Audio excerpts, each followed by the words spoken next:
a courier delivered a copy of every album, compilation, soundtrack and bootleg Elton John had ever released.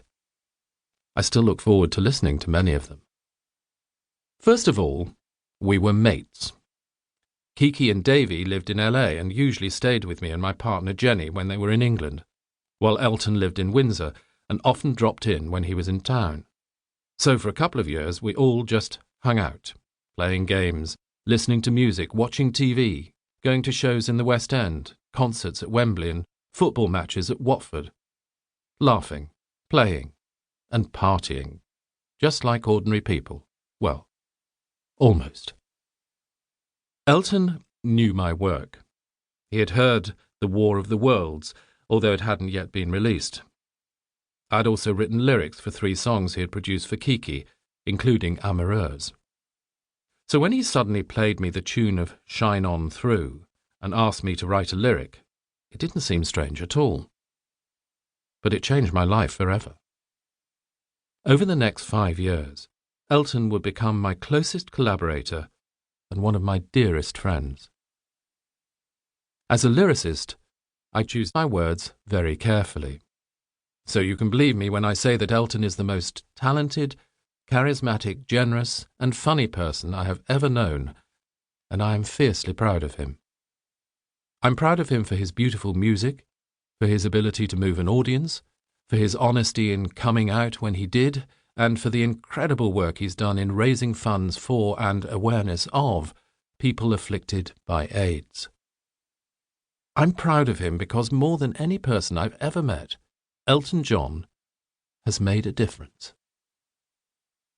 If this sounds like a love letter, in many ways it is. Because Elton is the only man who has ever broken my heart. Now, before you start feeling sorry for me, please remember that an occasional broken heart is one of the most useful things a lyricist can have. So even there, Elton did me a favour. Anyway, hearts tend to mend, and apart from a little scar tissue, I've been left with great songs, fantastic memories, continuing royalties, and the house that Blue Eyes bought. How bad is that? Elton has always given his friends far more than he's ever taken. But if he has a fault, and everybody does, it is that he's not very good at ending things. These unhappy endings are a recurring theme in this book, and in many ways I got off lighter than some. I was close enough, for long enough, to see it happening to people who I knew he really adored. People like Dee, Nigel, Ray, Gus, even Davy. So I was pretty well prepared for the fact that eventually one of these unhappy endings was bound to come my way. Even so, I was crushed to learn from a newspaper that, in spite of the recent worldwide success of Blue Eyes, I would no longer be working with Elton. I tried not to take it too personally, but even now, over 20 years later, I often have dreams about Elton, and on some level there is an ache which never quite goes away.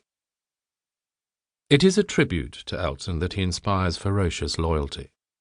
To my knowledge, nobody who has been really close to him has ever gone to the papers with the kind of tittle-tattle which might have made them a lot of money. I, for one, would have happily gone to my grave, swearing I'd never seen Elton taking drugs. Fortunately, he spared us all from having to live that lie by coming clean and turning his life around. Another reason to be proud of him.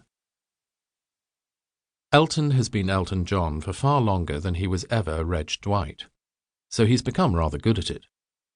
And since he has the constitution of an ox and the energy of a small nation, I expect him to spring a few more surprises before he's done.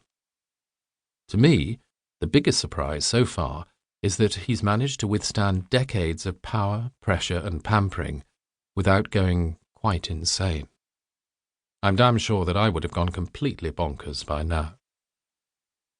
Like me, David Buckley came to Elton John as an admirer rather than as a fan, and he has approached this book with no agenda other than to chronicle as accurately as possible the extraordinary life of one of the greatest composers and performers of all time.